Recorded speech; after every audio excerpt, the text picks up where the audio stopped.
The feedback that I got from a 2017 San Diego event, I got more than one person that said, you should have told us you were Doug Reynolds, because it took us 3 days to work it out. And I kind of tried to work out what was wrong with that and trying to understand that. And I came to the realization that for me, it wasn't about me. It was about all these wonderful speakers and all this wonderful information that people were going to hear about. And I was so focused on just getting up on the stage, giving everybody the ground rules, introducing the first speaker, and getting out of their way. But anyway, after that, on our Florida event after that, I actually stood up there and said, hi, I'm Doug Reynolds. And I told my story about the huge impact that this way of life has had on me and what inspired me to start Low Carb USA and everything. And so it's on YouTube, and it's under our free videos section on our website. And if you guys are interested in hearing my story, then I'd like to suggest that you rather go and do that, because I've got so much information that I want to give you. I don't want to waste time talking about me. I want to be talking about what we're doing. So we did our very first event in July 2016. We had a whole bunch of people come to us there and say, you need to do one on the East Coast. So we went and did one in Florida the following year in the January. Sean approached us after the one in San Diego and said, why don't you come and help us do one in San Francisco, which is we're here.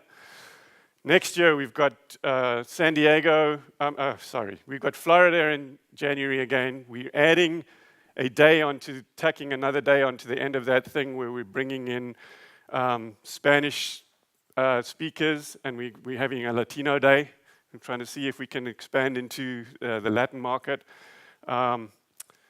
We are joining up with Low Carb Indonesia, and we're taking a few speakers over to Jakarta in April. So we're doing one in April. Then we're going back with Gary Fettke to Tasmania, and we're taking over a little boutique hotel in Tasmania, and we're going to have a high-end, like we're calling it, an immersion. So you get to spend, there's 8 rooms, I think, so there's like 16 people max are going to get to spend 5 days talking with Georgia Eid and Gary Fettke and getting to spend time with them while we do all these different activities and spend a day learning to cook in the agrarian kitchen and stuff. That's going to be awesome. So that's going to be announced within the next couple of weeks. We come back after that. We've got Seattle in the May, and then we're back in San Diego in July. So from one conference in 2016, it's grown into quite an extensive portfolio of events that we do. But when we started this, my whole idea was not to just do a conference in San Diego. It was to try and provide or help create a community and provide resources to all these people that are trying to do this, physicians and medical practitioners, and the people that were actually trying to implement it for themselves in their lives. And so one of the first things that we did was to create a database of medical practitioners. And there's actually one that we've done for dietitians and nutritionists as well. I'm just showing the one for medical practitioners here. Anybody can come in here, put in their contact information, and people that are coming to look for practitioners can search by zip code and find people within a certain range of that zip code that they could find people to help them. Because I think that's one of the biggest problems. There's so many people that want to do this, but unfortunately, most of them, when they go to their doctor that says, no, you're going to die, you absolutely cannot do this. And so for them to find a doctor that's at least open to the conversation is really difficult. So this is hopefully, we've got about 500 doctors already in this database, and it's growing all the time. And you'll see there as well that there's some description on the side about this certification stuff, and I'll get to that a little bit later. So the next thing that we added was this whole scientific section. Somebody mentioned it a bit earlier, but Sarah, who's just been up now, and Nina Teicholz actually put together a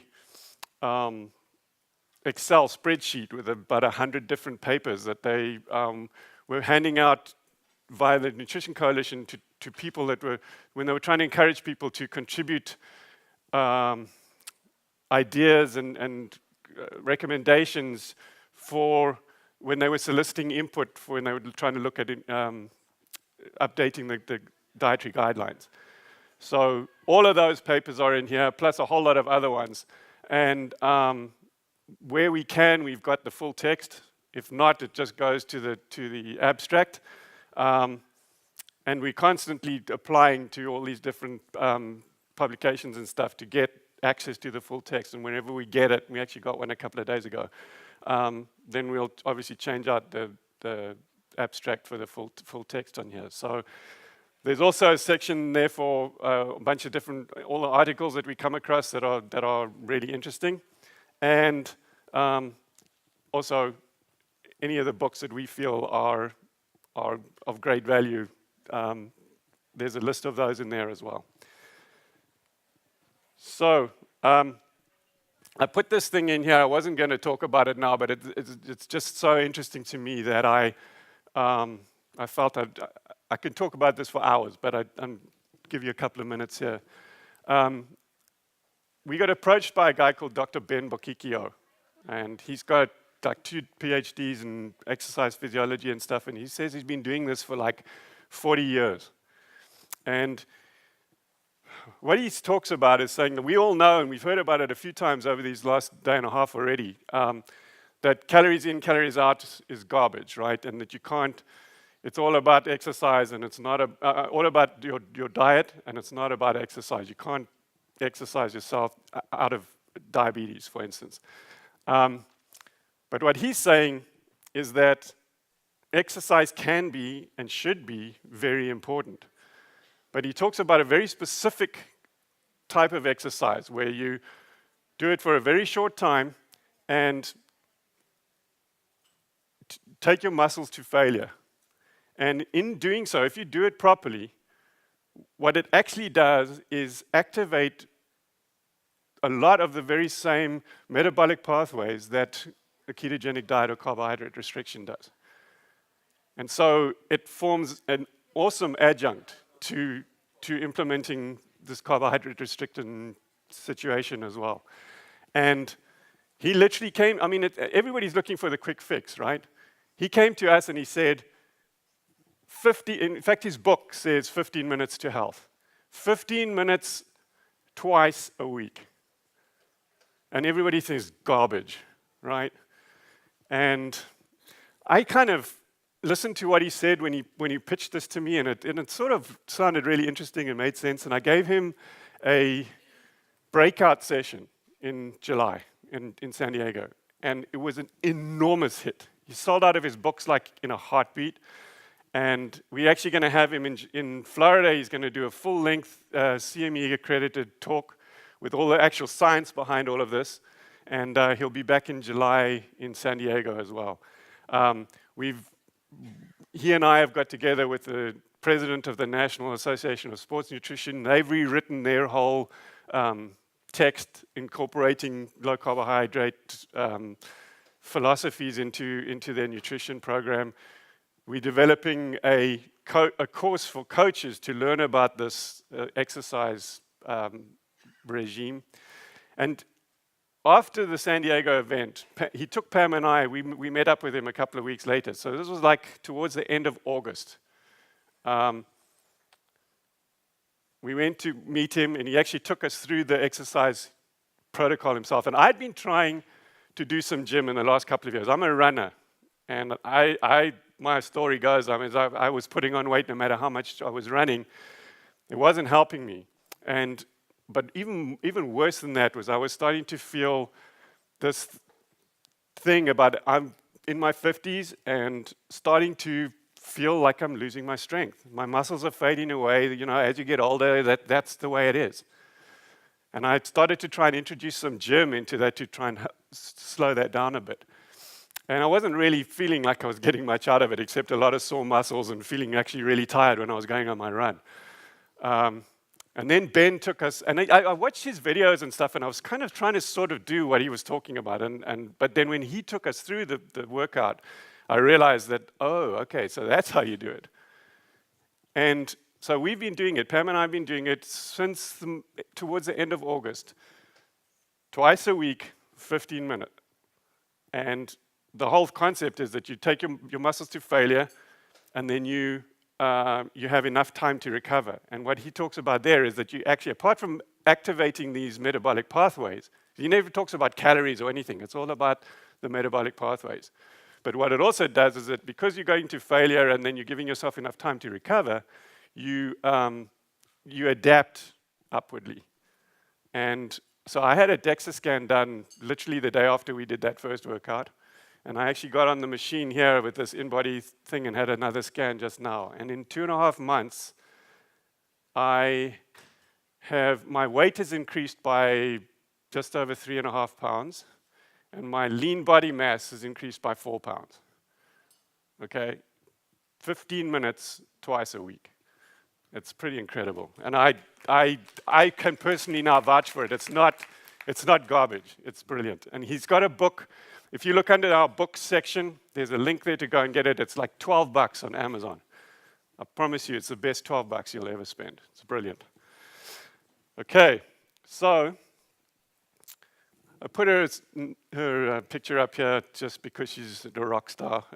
You'll hear. So I was talking to Gary Taubes about after 2017 coming back to talk in 2018, and he said, why don't you have a session where you get all the physicians that are trying to implement this to give you feedback about their struggles, about their successes, etc.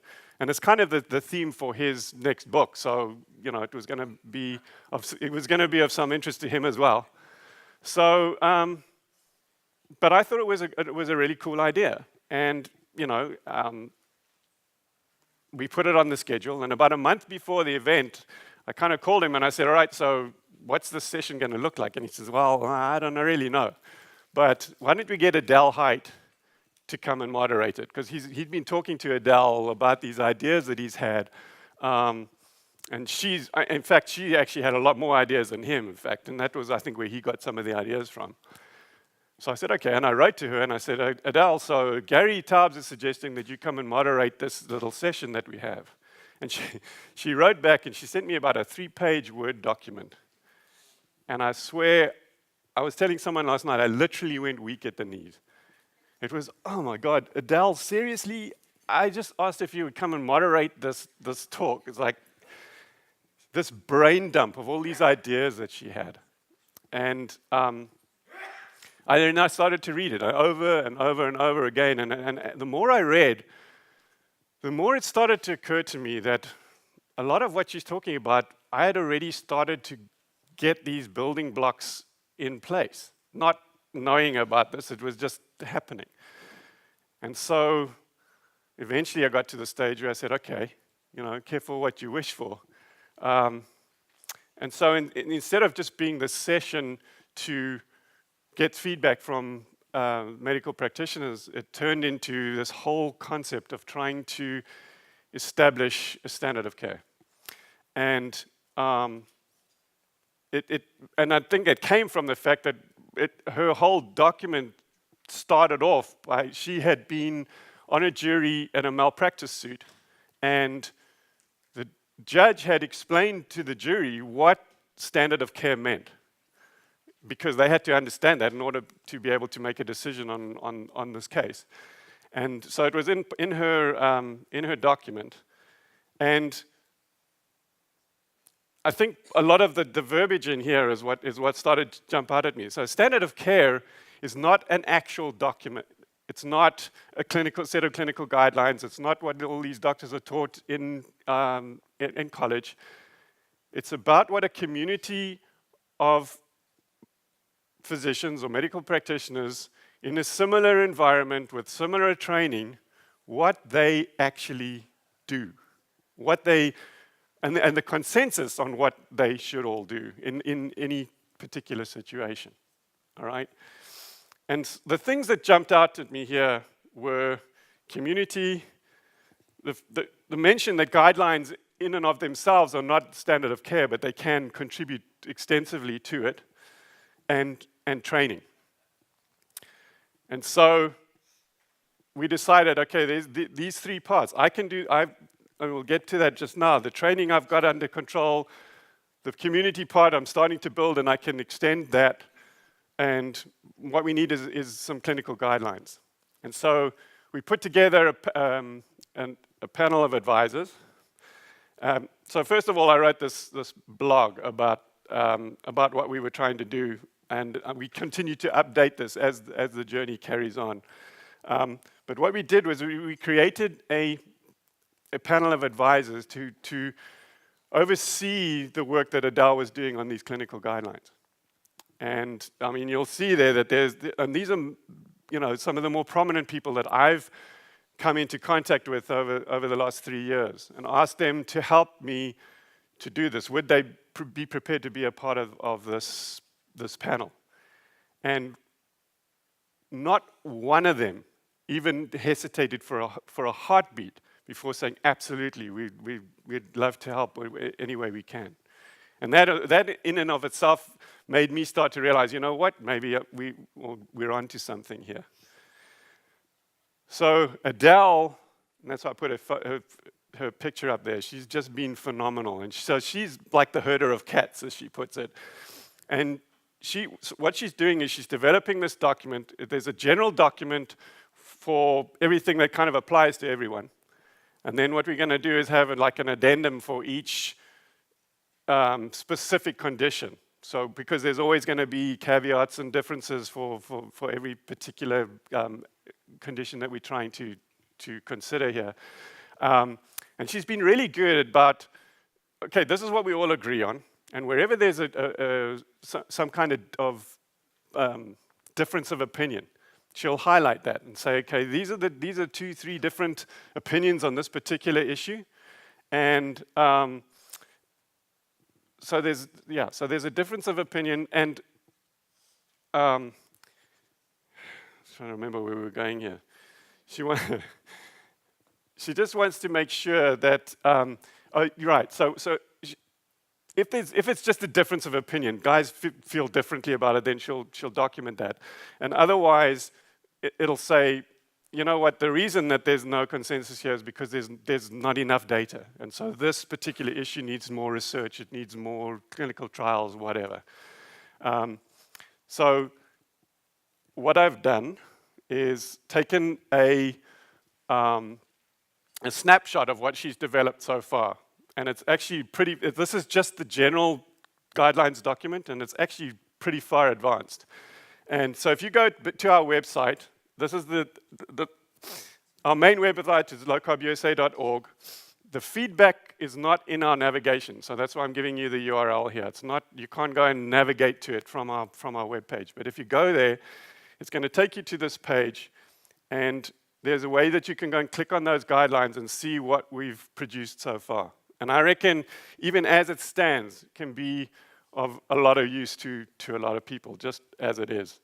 But we're going to continue to develop this and eventually get it published in some publicly available space somewhere, and it's going to be awesome. And there's also a place there for you guys to leave comments and stuff.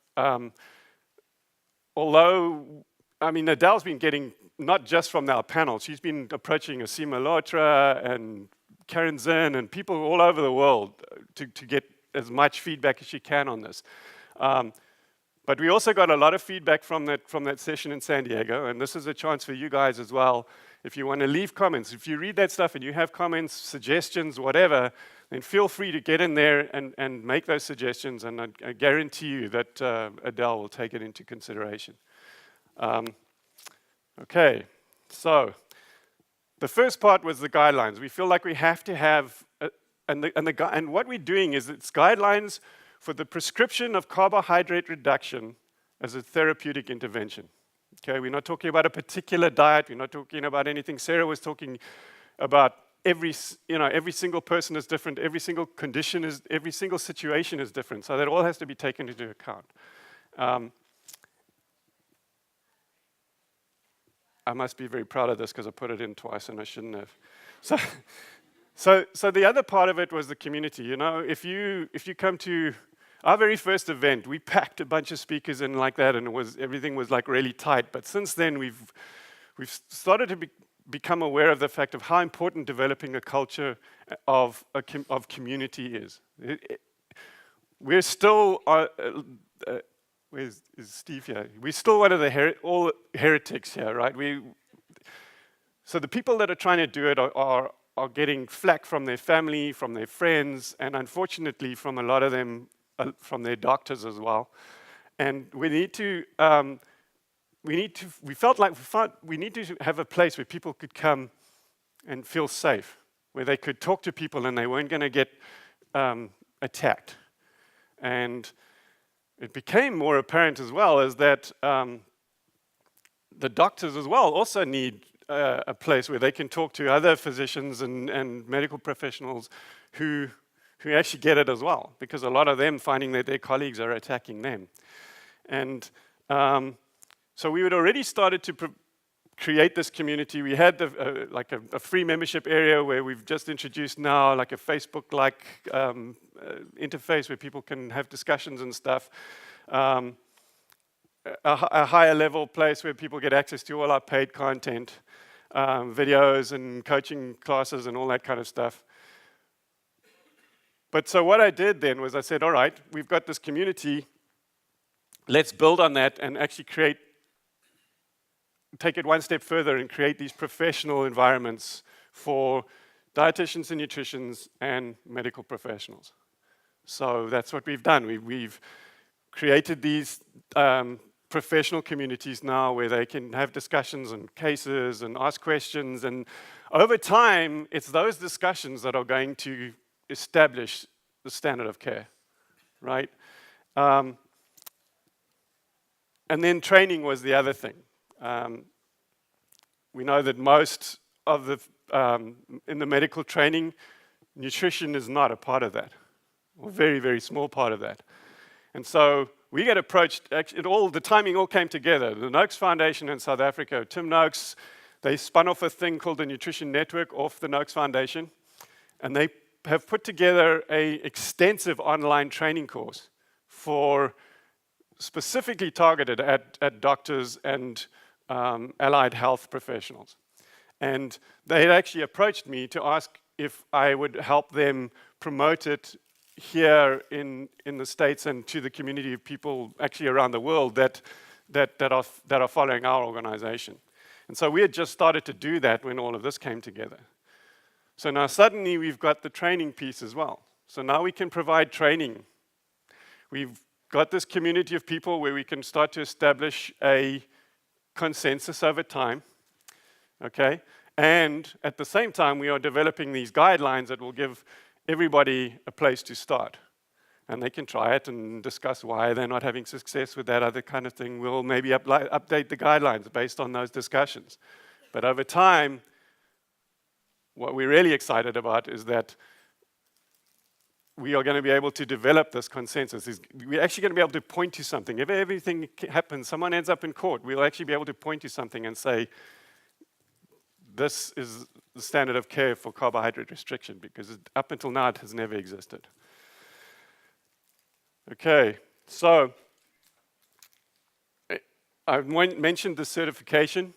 So what we've developed now is saying, okay, so if you become an active part of our professional community and you contribute to our efforts to establish this standard of care, at the same time you're learning and becoming a part of this consensus, if you undergo the training, then we can certify that you basically know what you're talking about, okay? Because anybody can go in there and put their contact information in saying, okay, I am a keto-friendly doctor, or I'm a keto-friendly dietitian. But, you know, we don't necessarily know that for sure. I can't certify someone that just puts their information in there. But if they come in and they actively take part in what we're trying to do, and they go through the training, then we can say, you know what, I'm prepared to certify that this person is someone that you can rely on and trust if you're looking for help in trying to implement this in your life. So we have this certification now for medical professionals. We have it for dietitians, nutritionists, And once we get the exercise stuff, all that done with Dr. Ben, we'll probably have one for sports coaches and stuff as well. So I think what's to me is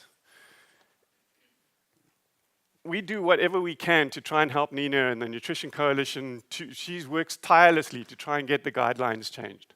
But there's such financial and pharmaceutical and political pressure on making those changes that I don't know how long that's going to take. And we cannot wait for those guidelines to change before we make changes in the medical community. And so I feel like this is the way. Why not have the medical community lead the changes in the guidelines? We can't wait for the guidelines to change.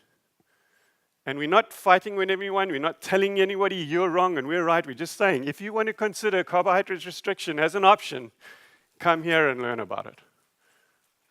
And I think Dr. Jacob Wilson, whenever he talks at our events, he always finishes off by saying, if not us, then who?